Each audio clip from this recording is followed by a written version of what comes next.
What happened? Is there a leak? Is problema? Huh? Water. Oh, water. Oh, yeah. You wash cars, so you get a cleanup job, huh? Yeah. Lots of trash, but barasa, huh? Lots of barasa over there, huh? Grow corn? Corn? Maize? Huh? Okay, good. I'm glad to see you clean. It's a good thing, huh? You tell him good job, okay? You say it's Rosie approved. There we go. Thank you. All right, woo! Good afternoon, everybody, and welcome to Choochin on a Thursday afternoon. It is another hot one today. Out with Georgie. I'll tell you what, when you believe that guy's finally cleaning up that damn property over there. It's only been like 6 years. Unbelievable. The guy's actually doing cleanup. The guy's been slobs for years over there.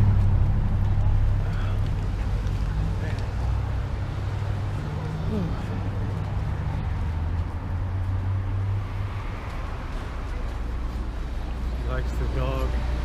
Kids love Gorgie. Gorgie, you had a fan there. Did you see your fan today? Oh, I will tell you guys, I am so mad today. I'm so mad at the post office. You know, the guy, you know, Jen's really easygoing. Jen is not a, Missy Jen is not a, you know, she's a sweetie, right? She's all girl. She's all girly girl. So when the shit hits the fan in the neighborhood and stuff, you know, you got to call out Rosie to do the heavy lifting. Well, because I'm the tomboy, right? I mean, I'll get in your grill. I'll go toe to toe with you. You know. So today, I get home and she tells me, well, the mail guy didn't want to deliver the mail today, and only because I was out there, he delivered the mail to me. And by the way, the guy didn't deliver the mail yesterday. And I'm like, what the hell, you know? So the guy said he can't get to the box to put the mail in. I'm like, WTF, right? You saw the other day when that little white Toyota hit the black pickup truck out there. Well, I mean, that guy chooses to park his, sorry, I got this wild runaway here, chooses to park his car, his truck at a legal parking spot, you know? It's not red curbed or anything, so what are you gonna do? Get pissy with the guy? Of course not. You deliver the mail. You guys saw the video of over Coffee Park, that neighborhood that got burned. They had that viral video where that delivery guy went through the neighborhood, even though every house was burned down on every street for blocks, 500 homes. The guy's still delivering mail in there, right?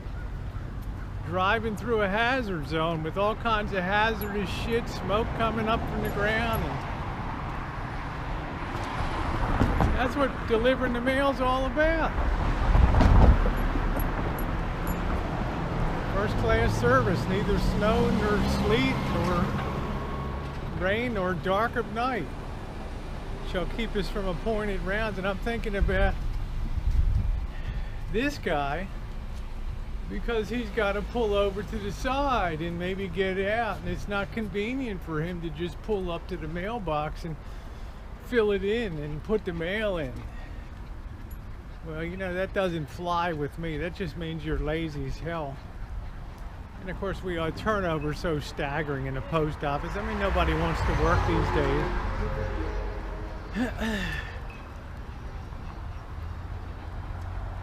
So what do?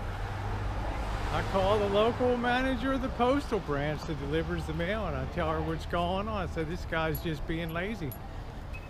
I said, you know, the street of Shattered Dreams it's super narrow. It's very densely populated in there. It's tough. It's I don't want to say it's a war zone, but you know, if that's your route, you got to deliver the mail. And you know what? She's like, I totally agree. So I'll have a little talking to with Chester when he gets back off the route today.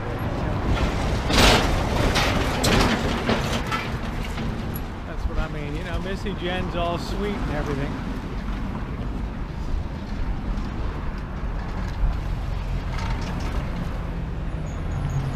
Okay, here's the dumbest gate in the history of the world.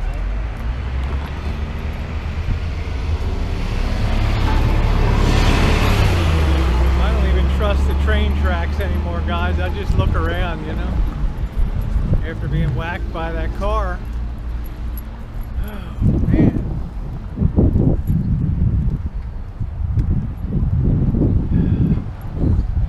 hotter than hell today. So that was, you know, hopefully I got that resolved. Of course the guy will cop an attitude, blah blah blah. It's too bad. I mean, if you're gonna be a mailman, be a mailman, deliver the mail. Just because somebody's legally parked and it's a little harder to get into the mailbox, big deal. Imagine these guys, you think these guys would drive through snow or sleet or rain or dark of night to deliver the mail? Hell no. Just take it and file 13 and just throw it in a damn trash can. Okay, well, enough of that. So hopefully that's settled. You dare not complain these days, right? They might light your mail on fire or something. So, everybody's kind of on edge at the city, but the lady, the local branch manager, she was real nice. You know, she said, "I understand." And I'm not trying to be badass, but this guy's legally parked here. I just can't take a paintbrush and red brush a curb so you can't park there. I mean, there's parking so scarce now in the neighborhood. Just not fair.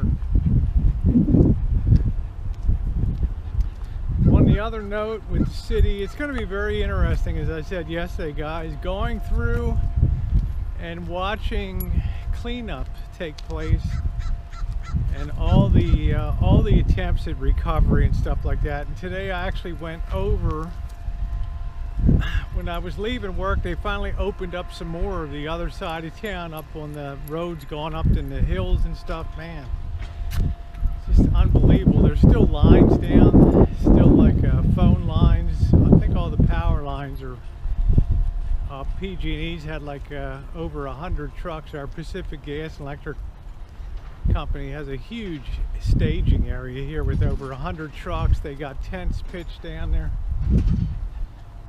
So these guys are going all out.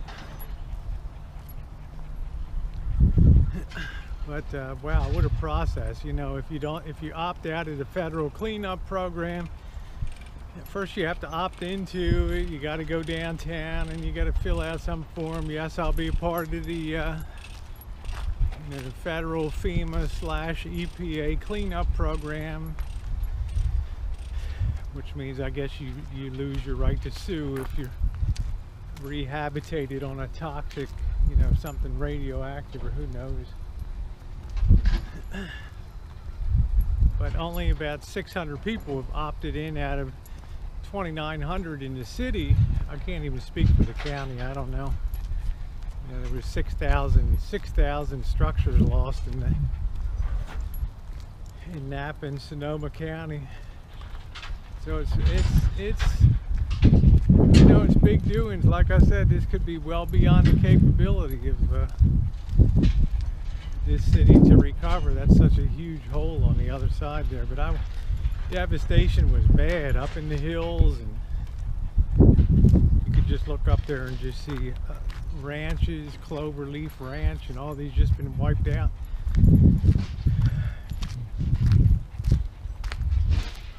And that thing with the foundations too, a lot of people were upset. They're having some big town hall meeting at the high school tonight.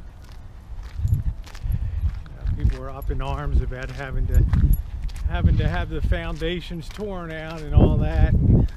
Because then the rainy season's going to come and there's going to be those big gaping holes in the ground, and the soil won't be compacted, and half of your property will just vanish down the hill. That'll be it. What a mess. So the one good thing they did was the city county task force, they hired James Lee Witt, who was the former head of FEMA, to come in. You say what you will about FEMA, but this guy has a reputation of doing a great big jobs with some military precision and stuff. So starting yesterday, they had the first 2 weeks of cleanup, and you may be interested in this kind of stuff. Recovering from a fire or major scale is, you don't just go in, at least in California, and start throwing stuff into dumpsters and trash cans and having it carted off. They still got the area blocked off, and they tell you when you're going in there, if you're a resident, you have to show your identification, proof of residency or something. And no, you can't touch anything, man, unless you sign all your rights away, and unless you hire a contractor for cleanup who's certified. And I don't know what that's required. There's special post-fire certified cleanup people, and get that independently done and certified for about 15,000 bucks or something like that. Otherwise, the EPA will do that for you. But they started yesterday. They had guys in all their space suits, white hazmat suits and everything, with detectors for anything that could be radioactive, trying to dig out any toxic waste. So that's going to be a 2-week period, and then once that's certified as clear, and the regular contractors, the EPA contractors, are going to come in and just start, I guess, using bobcats and all that kind of stuff, and just start wholesale taking that stuff and dumping it out. And they're supposed to let you know when your house is going to be done. Now the big problem is there's hundreds and hundreds of houses.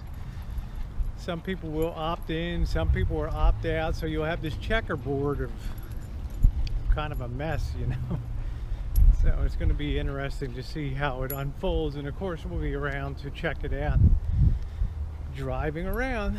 And that's where you guys come in, because you'll be able to watch the whole process. Anyway, happy Thursday to you pulling for the weekend. I hope it's going to be a good one. Going to do a little baking late night tomorrow night, and have some fun on the weekend. Try to have some semblance of a Halloween. It's kind of the sign of the times, though. Driving around, our place is the only place I see decorated for Halloween of so far that I drove today, because frankly people just aren't in the spirit for it, and I sure understand that. Georgie, say goodbye to everybody, okay? I'll show your butt. All right, everybody, have a wonderful rest of your day and